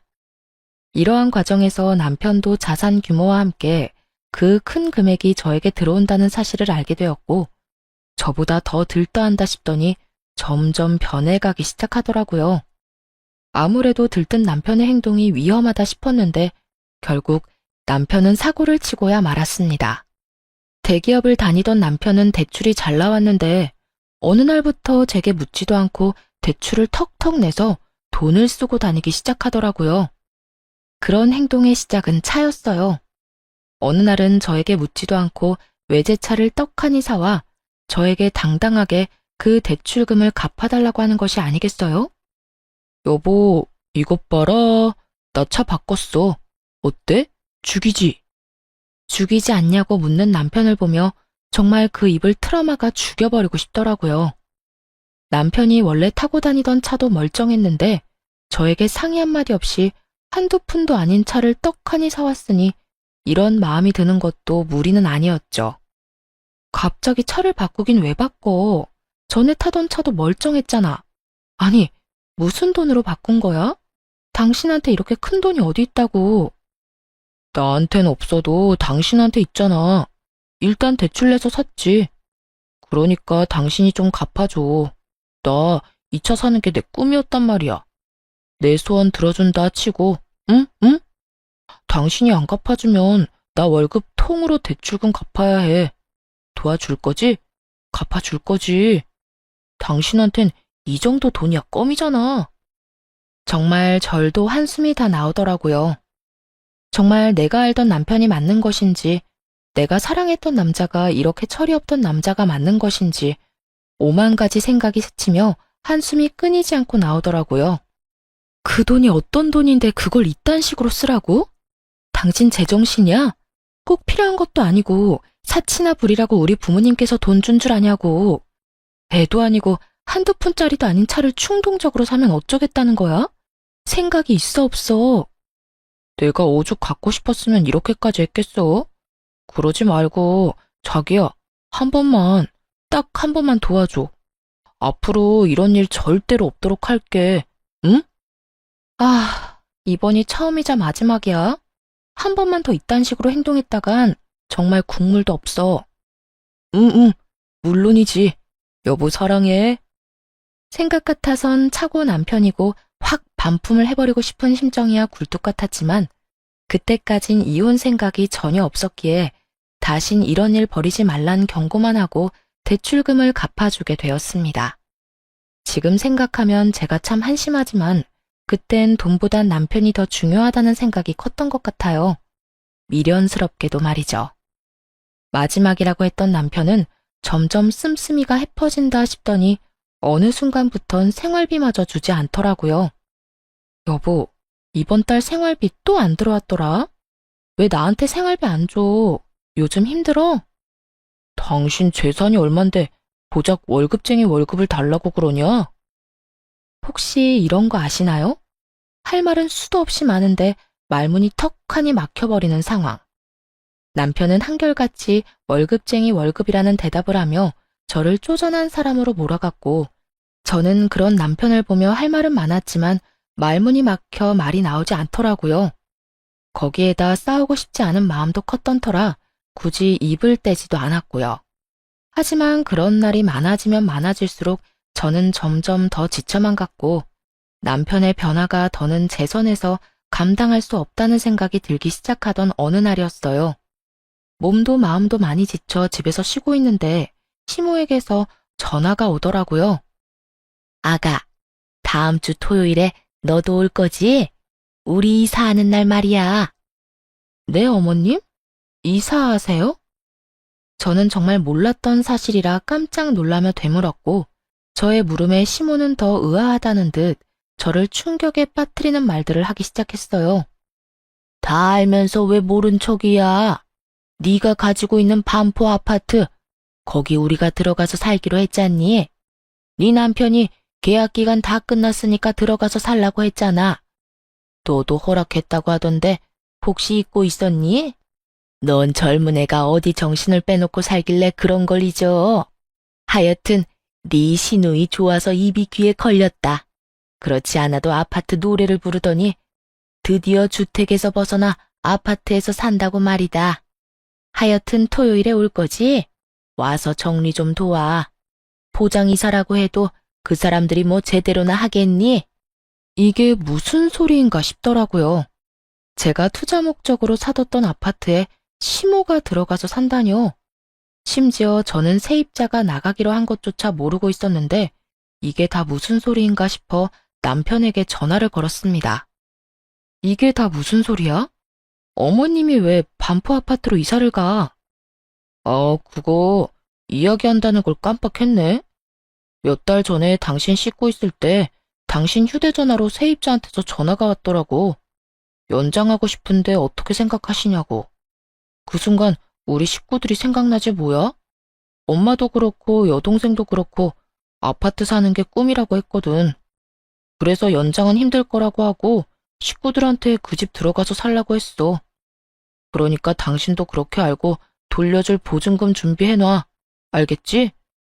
그러면 나 바빠서 끊어. 아참, 나 오늘 늦어. 기다리지 말고 자. 여기까지도 화가 나서 어찌할 바를 모르겠는데 그 뒤로 들려오는 소리는 저의 화를 폭발시키고야 말았습니다. 오빠 그렇게 잘 살아? 반포 아파트라는 것 같던데. 거기 엄청 비싸지 않아? 월세만 해도 장난 아닐 텐데. 그런 집을 부모님 살게 해드리는 거야? 뭐, 얼마 안 해. 그거 말고도 더 있기도 하고, 그깟 월세 받으면 얼마나 받는다고. 우와, 오빠 차도 엄청 좋더니 엄청 부자인가 보다. 나 결정했어. 나 오빠 여자친구 할래. 오빠 나 어때? 나야 좋지. 바쁘다던 남편은 너무 바쁜 나머지 전화를 끊는 것마저 깜빡해버렸고, 그 덕에 전 남편이 뭐 때문에 바쁜 것인지 수화기 너머로 다 듣게 된 것이었죠. 날마다 바쁘고 힘들다고 술을 퍼마시고 다니더니 집에 주는 생활비를 술집에다 쏟아붓고 있었다는 사실을 알게 되니 참을 수가 없었어요. 거기에다 그간 남편의 행실을 돌이켜보니 하룻밤 실수가 아니란 걸 확신했고, 전 이혼을 마음먹으며 흥신소에 의뢰해 남편의 뒤를 밟게 되었습니다. 기다리던 흥신소에서 증거들과 함께 정보를 받아 살펴보던 저는 정말 기가 차서 숨이 멎어버리는 줄 알았어요. 남편의 상간녀는 따로 있었는데 술집 여자인 것도 모자라 나이가 20살밖에 되지 않았더라고요. 심지어 그 여자에게 집까지 마련해준 상태였는데 대출을 받아 보증금을 해주고 월세로 큰 금액을 내고 있는 상황이더군요. 거기에다 생활비에 사치비용까지 대고 있었으니 현금 서비스를 비롯해 대출을 받아가며 그 많은 돈을 충당하고 있더라고요. 이렇듯 살림까지 차려주고도 만족이 되지 않았는지 여전히 업소를 들락날락하고 있기도 했고요. 그 많은 정보와 사진 중 단연 충격이었던 건 녹음 파일이었어요. 그 파일은 두 사람이 대화를 나눈 내용을 녹음한 파일이었는데 그 내용이 정말 가관이더라고요. 오빠, 그래서 이혼은 할 거야? 이혼? 지금 생각으론 이혼은 안 하는 게 여러모로 좋을 것 같아. 알아보니 상속받은 재산은 분할이 안 된다고 하더라고. 그 여자가 가지고 있는 재산 대부분이 물려받은 건데 이혼하면 그 돈은 한 푼도 못 건질걸? 정말? 그러면 이혼하지 말고 그냥 그 여자 옆에 딱 붙어 살아. 난 괜찮으니까. 난 그저 오빠가 이렇게 날 사랑해주는 마음만 해도 충분해. 득과 토적 뭐가 중요해? 마음은 나한테 있는데. 그래, 그렇게 생각해준다면 너무 고맙지. 내가 그 멍청한 여자 잘 구슬려서 돈 많이 뜯어낼 테니까 우리 아기는 갖고 싶은 가방 리스트나 작성해두고 있어. 이 오빠가 다 사줄게. 아니다, 당장 사러 갈까? 이 오빠 대기업 다니는 거 알지? 우리 아기 가방 사줄 능력 정도는 된다고. 정말? 어, 너무 행복해. 그렇지 않아도 갖고 싶은 가방이 있긴 했거든. 그런 게 있으면 진작 이 오빠한테 말했어야지. 가자. 얼마나 행복하신지 상간녀와 남편의 목소리는 하늘을 날고 있었고 그들이 행복하면 할수록 저는 복수심에 불타고 있었습니다. 배신감이란 감정이 사람을 정말 미치게 만들더라고요. 그것도 다른 사람도 아닌 내가 사랑해서 내가 선택하고 나와 함께 한 집에서 살 섞고 사는 사람이라니. 남편의 배신은 정말 이루 말할 수 없는 절망감과 분노를 가져다 주더군요. 시댁에서 아무리 저를 괴롭혔어도 시모가 도무지 제 상식선에 이해가 되지 않는 행동으로 저를 괴롭혔대도 온종일 붙어 있음에 감사하며 웃음이 끊기지 않던 행복했던 추억으로 참고 살아왔는데 정말이지 그 모든 추억과 행복이 산산조각이 나는 기분이더군요. 모든 파일을 들은 순간 저는 이혼을 더욱 확신하게 되었고 바로 부모님께 연락을 드려 모든 사실을 알리고 제 짐을 하나둘씩 부모님께 보내버렸어요. 모든 사실을 안 아빠는 당장이라도 서울을 와 그놈을 가만두지 않겠다고 화를 내셨지만 전 그런 아빠에게 제게도 다 생각이 있고 계획이 있다며 잠시 기다려달라고 했죠. 아빠는 뜻대로 되지 않는 일이 있다면 망설이지 말고 연락을 하라고 했고 전 알겠다고 하며 아빠를 안심시켜드렸어요. 주어진 시간이 많지 않았던 상황이라 전 뭐든 서둘러 처리하기 시작했어요. 일단 저희가 살던 집은 시세보다 많이 저렴하게 처분했고 변호사를 만나 빠르게 소송 준비도 시작했죠. 그와 더불어 시모에게서 오는 연락에 상냥하게 대처하며 복수를 위한 발판을 다지는 것도 잊지 않았어요. 아가, 내가 오늘 가전 가구를 좀 보고 왔는데 마음에 드는 게 너무 많더라고. 다 사고 싶은데 어떤 걸 골라야 할지 너무 고민되는 거 있지? 그러셨어요? 아무래도 새로운 집에 들어가는데 새로운 가전 가구가 필요하긴 하죠. 그렇지? 나도 그렇게 생각한단다. 그래서 하는 말인데 집도 마련해주는 김에 가전 가구도 네가 좀 사주면 안 되니? 우리 아들한테 들어보니 너 재산도 많이 받았다고 하던데 그 정도는 무리도 아닐 거 아니니? 저도 돈이 묶여 있어서 지금 당장은 돈이 없는데 어떻게 하죠? 이사 다 하고 사시던가 정 급하시면 아범한테 말해보세요. 제가 돈 풀리면 아범한테 줘도 되니까요. 그래? 그러면 우리 아들한테 카드 받아서 일단 다 사야겠어. 우리 며느리 고마워. 내가 며느리 잘 둔 덕분에 한평생 꿈이었던 아파트에서 다 살아보는구나. 아니, 엄연히 따지면 그런 며느리를 데리고 온 우리 아들 덕인가? 하여튼 내가 복이 많긴 한가 봐. 노후에 이런 복을 다 누리고 말이다. 아무것도 모르고 웃어대는 시모의 목소리를 들으며 저 역시 소리내서 웃어줬네요. 한 치 앞도 모르고 저리도 기뻐하니 웃음을 참을 수가 없었으니까요. 이런 와중에 남편 역시 저를 돕고 싶어 안달이 났더라고요. 하루 종일 제 눈치를 본다 싶더니 그 입에서 결국 출장을 간다는 말이 나오더라고요. 그렇지 않아도 남편이 눈치채지 못하고 이혼 준비를 하느라 힘들었는데 제 발로 알아서 나가준다니 저에겐 이보다 큰 도움은 없으니까요. 여보, 나 회사에 급한 일이 있어서 출장을 가야 할 것 같은데 당신 괜찮지? 내가 괜찮고 말고 할 게 어딨어. 회사에서 가라고 하는데 가야지. 나 신경 쓰지 말고 다녀와. 짐 빠뜨리지 말고 잘 챙기고. 과연 정말 출장일까요? 저는 200% 아니, 압도적인 확률로 상간녀와의 여행길이라 확신했어요. 정말 출장이라면 제 눈치를 저렇게까지 살필 인간이 아닐 뿐더러 출장을 말하는 남편놈의 얼굴에 묘한 들뜸이 보였기 때문이었죠. 저는 두말 없이 웃으며 다녀오라고 했고 남편은 밝게 웃으며 출장을 떠나게 되었습니다. 그 덕에 저는 남편놈 눈치 따윈 보지 않고 보다 여유로운 상황에서 이혼 준비를 잘 마치게 되었고 비로소 기다리고 기다리던 약속의 토요일이 되었습니다. 아침에 눈을 뜬 저는 마지막으로 남은 짐을 챙겨놓고선 곧 들이닥칠 시모와 시누이를 기다리며 커피를 마시고 있었어요. 얼마 지나지 않자 거칠게 문을 두드리는 소리와 함께 벨소리가 들려왔고 제가 문을 열어주니 화가 난 시모와 시누이가 집으로 들어오더라고요. 언니, 이게 다 무슨 말이에요? 집을 팔았다뇨. 그 집을 왜 팔아요? 오늘 우리 이사하기로 한 거 잊었어요? 그러게나 말이다. 내가 얼마나 황당했는 줄 아니? 새벽 대바람부터 이삿짐 챙겨서 갔는데 다른 사람이 집에서 나오길래 얼마나 놀랬는데. 그렇습니다. 전 사는 집을 정리하며 반포 아파트마저 처분해버렸고 그 집엔 새로운 집주인이 살고 있었던 것이었어요. 물론 시세보다 저렴하게 처분하게 되어 아깝긴 했지만 제 계획대로 다 흘러가게 되었으니 그 정도는 감수할 만했습니다. 그 덕에 시모와 시누이의 이런 꼴까지 볼 수 있었으니 말입니다.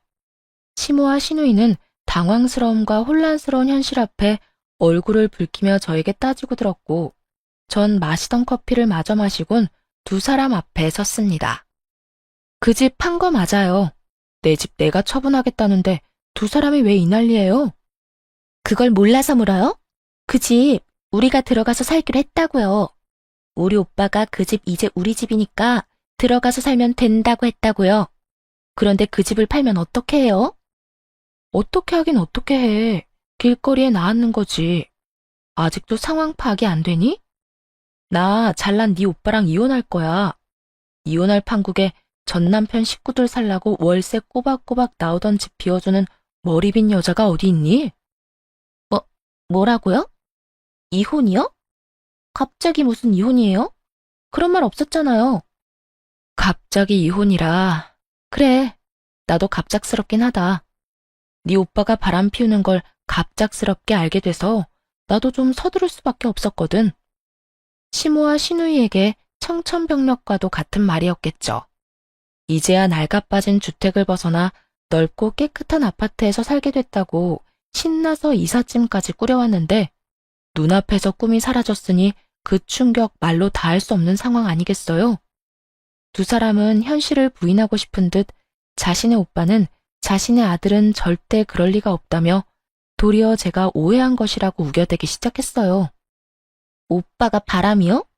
설마, 아닐 거예요. 우리 오빠가 왜 그런 미친 짓을 하겠어요? 언니, 혹시 우리한테 집 내주기 싫어서 이런 거예요? 그래서 우리 오빠한테 그런 더러운 누명을 씌우는 거냐고요.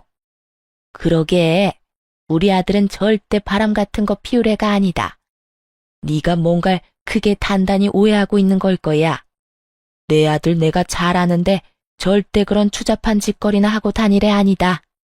널 얼마나 사랑했는데, 심지어 네가 가진 재산이 얼만데 너같이 황금알을 낳는 거위를 두고 바람이나 피우겠어? 다 네가 오해한 걸 거야. 그러지 말고 우리 아들 오면 대화부터 해보거라. 내가 전화해서 이제 곧 올 거야. 오해? 제 눈으로 보고 듣고 다 했는데 무슨 오해예요. 어머님 아들 지금 바람 피우고 있는 거 맞고요. 지금도 출장지에서 오는 게 아니라 그 상간녀랑 룰루랄라 여행길에 다시 돌아오는 거라고요. 거기에다 그 미친 네 오빠가 그 여자 집까지 얻어줬단다. 그러니까 여기서 좀 나가주지. 이 집도 처분해서 빨리 비워줘야 하거든.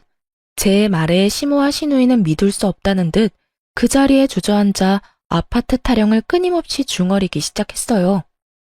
내 아파트, 내가 드디어 아파트에서 살 수 있다고 얼마나 좋아했는데 내 아파트 돌려내, 내 아파트 돌려내라고. 어떻게 내 아들이 그딴 짓을... 아니야, 아니라고. 엄마, 오빠 정말 미친 게 틀림없어. 어떻게 하필 이럴 때 그딴 짓을 할 수가 있어. 바람을 피우려거든 들키지나 말던가. 들키더라도 우리 이사나 해놓고 들켰어야지. 이게 다 뭐야? 친구들한테 반포 아파트 입성했다고 다 자랑했는데 내 아파트 어떻게 하냐고. 망연자실해서 이상한 말을 중얼거리는 시모와 시누이를 보는데 정신병원에 전화라도 해야 하나 싶더군요. 제 눈에는 두 사람이 미쳐버린 것 같았거든요. 그렇게 한참을 미쳐버린 두 사람을 지켜보는데 남편이 허겁지겁 현관문을 열고 들어오더라고요. 이게 다 무슨 일이야? 반포 아파트가 팔렸다니, 다른 사람이 살고 있다니 이게 다 무슨 말이야? 엄마가 한 말이 다 사실이야? 갑자기 왜 아파트를 팔아? 내가 그 집 우리 가족들 살 거라고 했잖아. 어떻게 그런 짓을 나하고 상의 한마디 안 하고 저지를 수가 있어? 이제 우리 가족은 어떻게 하라고? 참나, 드라마를 보면 그렇게들 참나 거리는 게 이해가 되지 않았거든요. 그런데 자기 한 짓은 생각도 하지 않고 무조건적으로 저를 몰아세우는 남편놈을 보는데 정말 반사적으로 이 말이 튀어나오더라고요. 네 가족 살 집을 왜 나한테서 찾아? 그리고 내 집 내가 처분하겠다는데 내가 왜 당신한테 상의까지 해야 해? 그럴 이유가 있다고 생각해? 당신이 그럴 자격이 있다고 생각하냐고. 자격? 당연히 있지.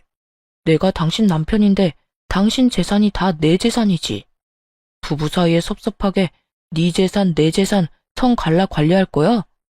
당신 그런 식으로 나오면 나 엄청나게 섭섭하다고. 하여튼 반포 아파트는 이미 팔아버렸고 앞으로 어떻게 할 거야? 우리 가족들 어떻게 할 거냐고. 당장 집도 다 정리해버려서 오갈 데도 없다고. 아, 혹시 우리 집에 모시려고 그래? 그렇구나. 하긴 우리 두 사람 살기엔 넓긴 하지. 남편 역시 제정신이 아닌 듯 저는 그 어떠한 말마디를 하지 않았는데 스스로 희망 고문을 하기 시작하더라고요. 그런 남편놈을 지켜보는 재미도 없지 않아 있었지만 이제 그만 마무리를 해야 할 때가 되었다고 생각했어요. 전 시모와 시누이가 지낼 방을 열심히 고민하는 남편놈을 향해 손바닥을 보이며 멈추라는 제스처를 취한 후 이혼을 통보했습니다. 당신은 분위기 파악을 못해? 내가 이 집에서 당신 가족들이랑 살 거라고 했으면 당신 엄마랑 당신 동생이 저러고 앉아서 세상 잃은 표정을 하고 있겠어? 제 말에 남편은 그제야 시모와 시누이가 보이는 듯 두 사람의 안색을 살피기 시작하더라고요. 그리곤 이내 조금의 파악이 된 듯 흔들리는 눈빛으로 저를 바라보더군요. 전 그런 남편을 보고 이렇게 말했어요. 그래, 맞아. 지금 당신 머릿속을 스치는 그 설마 하는 최악의 상황. 나 다 알았어. 다 알아버렸어. 그러니까 이혼하자. 저는 드디어 이혼을 통보했고 남편은 모든 상황을 받아들일 수 없다는 듯 저에게 개거품을 물고 대묻기 시작하더라고요. 이혼? 이혼이라니 그게 무슨 말이야? 아니, 알긴 뭘 알았다는 거야. 당신이 알아버린 게 도대체 뭐냐고. 뭐긴 뭐겠어? 당신이 20살 술집 여자랑 살림 차린 거? 그것도 모자라 여전히 그 더러운 업소를 여전히 제 집 안방처럼 오가는 거 정도겠지. 아, 그것도 알고 있어. 그 술집 여자한테 대출까지 받아서 집 생활비 할 거 없이 다 지원해주고 있다는 거. 제 말에 남편의 얼굴은 사색이 되어 가더라고요. 남편의 얼굴뿐인가요? 상간녀가 술집 여자라는 사실에 시모의 얼굴은 금방이라도 폭발할 것 같은 화상과도 같았고 상간녀가 20살밖에 되지 않는다는 사실에 시누이 역시 경악스러운 표정을 숨기지 않았습니다. 남편은 이런 시모와 시누이의 눈치를 살핀다 싶더니 저를 보며 일단 부인하고 나서더라고요. 말도 안 돼. 내가 당신을 두고 그랬을 리가 없잖아. 업소에 간 건 인정할게. 그런데 그것도 자주 가지도 않았고, 그저 접대 목적으로 몇 번 갔던 것 뿐이야. 가서도 딱 술만 마시고 왔어. 정말이야. 나 알잖아, 여보. 내가 얼마나 당신만을 사랑하는데. 내가 당신 같은 여자를 두고 미쳤다고 그딴 짓을 했겠어?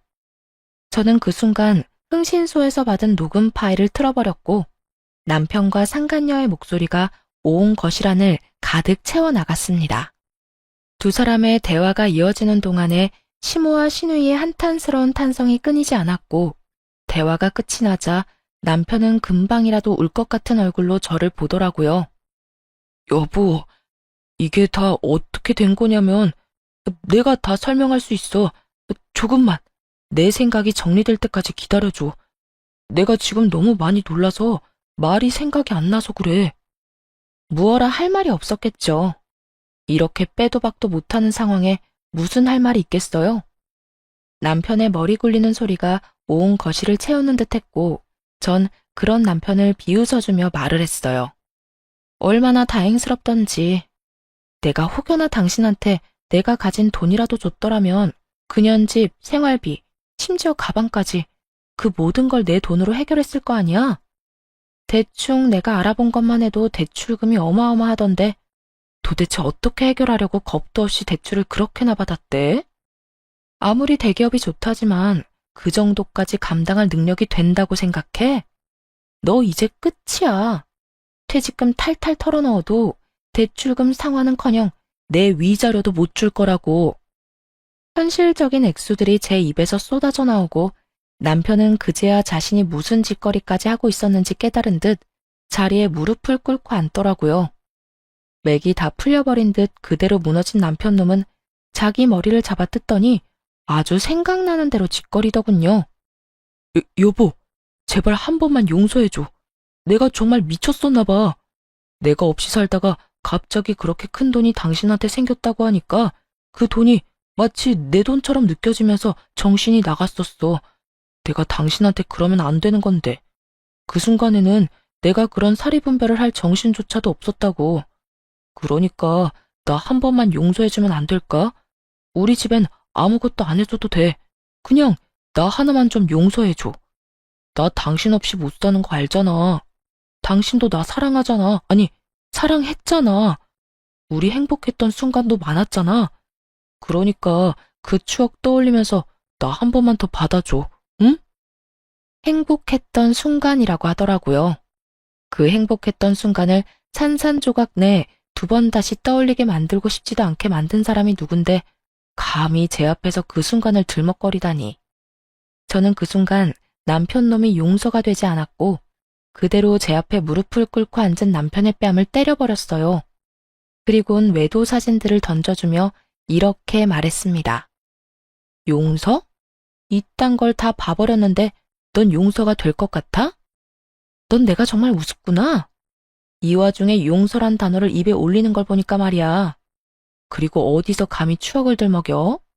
그 행복했던 모든 순간을 떠올리기도 싫어. 과거 일로 만든 사람이 누군데? 제발 부탁하는데 더는 구질구질하게 굴지 말고 이혼해. 단호한 저의 태도에 남편은 제 바지가랑이를 붙잡고 매달리기 시작했고 전 그런 남편을 힘껏 뿌리치며 남편 주머니에 있던 차키를 빼앗아 버렸어요. 차키는 왜? 내 차키야. 내 차라고. 야, 정신 차려. 네가 입고 걸치고 몰고 다니는 것 중에 네 거라고 할 수 있는 게 있다고 생각하니? 네가 사랑하는 그 차, 그거 내 명의인 거 잊었어? 네가 나한테 말도 없이 대출받아 덜컥 사온 네 차, 대출금 갚아주는 조건으로 내 명의로 바꾼 거 잊었냐고. 돈도 내가 내고 명의도 내 명의인데 그 차가 왜 네 차야? 여보, 그 차만 나 주라. 그 차만 나 주면 내가 조용히 분말 없이 이혼해 줄게. 당신도 내가 끈질기게 굴면 귀찮을 거 아니야. 그러니까 그 차만 나 줘. 그러면 내가 지금 당장이라도 도장 찍고 당장 이혼할게. 응? 아니, 그냥 끈질기게 굴어.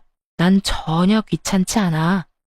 난 차고 넘치는 돈으로 능력 있는 변호사 선임할 거고 그 변호사분들이 알아서 다 해주실 건데 내가 뭐가 귀찮겠니?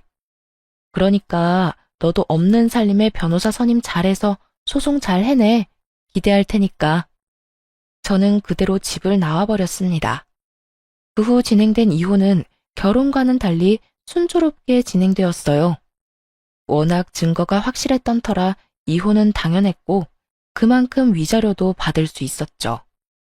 상간녀 소송 역시 저의 승소로 끝이 나며 상간녀에게도 위자료를 받을 수 있었습니다. 이혼을 한 후 빚쟁이 거지가 되어버린 전 남편에게서 더는 벗겨먹을 것이 없었던 상간녀는 그간 전 남편이 사주었던 모든 것을 챙겨 도망가 버렸고 폐인이 된 전 남편은 그나마 자랑거리였던 대기업 회사마저 잘렸다고 하더군요. 그간 저를 믿고 회사 생활을 속된 말로 개판이라 했던 터라 이혼 이야기가 오가기 전에 이미 권고사직을 받은 상태였단 걸 알 수 있었죠. 오갈 데가 없어진 시댁 식구들은 어떻게 됐냐고요? 뻔하지 않나요? 사실 이전 시댁 식구들이 살던 집은 작은 보증금의 월세를 주고 살던 주택이었는데 일이 그렇게 된 후 마땅히 오갈 데가 없어 급하게 다 쓰러져가는 낡은 주택에 세를 주고 옹기종기 모여 살고 있다는 이야기를 들을 수 있었어요. 만약, 아주 만약에 남편이 외도만 저지르지 않았다면 전 아마 어느 기점에 시댁에 지원을 해주었을 겁니다. 그만큼 남편을 사랑했고 미우나 고우나 사랑하는 남편의 가족이기에 그 가족이 보다 편안한 환경에서 누릴 수 있는 만큼 누리며 살았으면 하는 마음도 있었으니까요. 아니, 남편이 외도를 저지르기 전 시모가 가만히 있기라도 했다면 그래도 며느리인 제가 어련히 알아서 잘 모셨을 텐데. 이 모두가 자기 팔자 자기가 꼰 거 아닐까요? 전 그렇게 생각하고 있습니다. 그 후로 전 잘 지내고 있습니다. 마땅히 직장을 다니고 있던 것도 아니었고 하고 있던 공부는 온라인으로도 가능했던 터라 모든 서울 생활을 청산하고 부모님이 계신 시골에 내려오게 되었어요. 이곳에서 지내며 저는 상처로 인해 너덜너덜해진 마음을 안정시켰고 그 모든 과정엔 사랑하는 부모님이 곁에 계셨기에 전 잘 이겨낼 수 있었습니다. 아직도 기억나는 아빠의 말씀이 있어요. 딸, 사람이 살다 보면 크게 넘어지는 날이 있단다. 그런 일이 있을 때 넘어져서 울고만 있다면 너에게 뭐가 남겠니? 넘어지는 것이 무서워 아무것도 하지 않고 그 자리에서 울고만 있다면 우리 딸이 그간 걸어왔던 그 많은 걸음걸음이 너무 슬프지 않겠니? 크게 넘어질수록 크게 성장하는 법이야. 크게 넘어졌을 때 힘들더라도 털고 일어서면 다시 내딛게 되는 걸음걸음에 좋은 밑거름이 될 거다.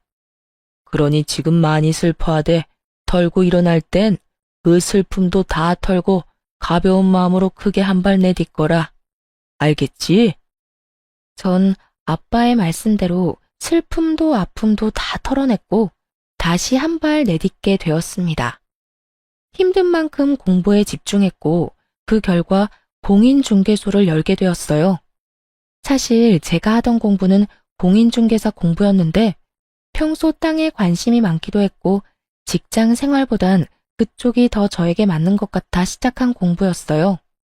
악착같이 노력한 만큼 자격증을 취득하게 되었고 전 제가 원하던 일을 하며 새로운 삶을 시작하게 되었습니다. 중개 일을 하다 보니 경매에도 관심이 생겼고 요즘엔 임장 활동을 하며 경매도 공부하고 있어요. 전 앞으로도 더 나은 제 삶을 위해 노력하며 행복하게 살아가 보려 합니다. 다들 응원해 주실 거죠? 이렇게 저의 길었던 이야기도 끝이 났네요. 제 이야기 들어주신 모든 분 감사합니다. 좋은 하루 되세요.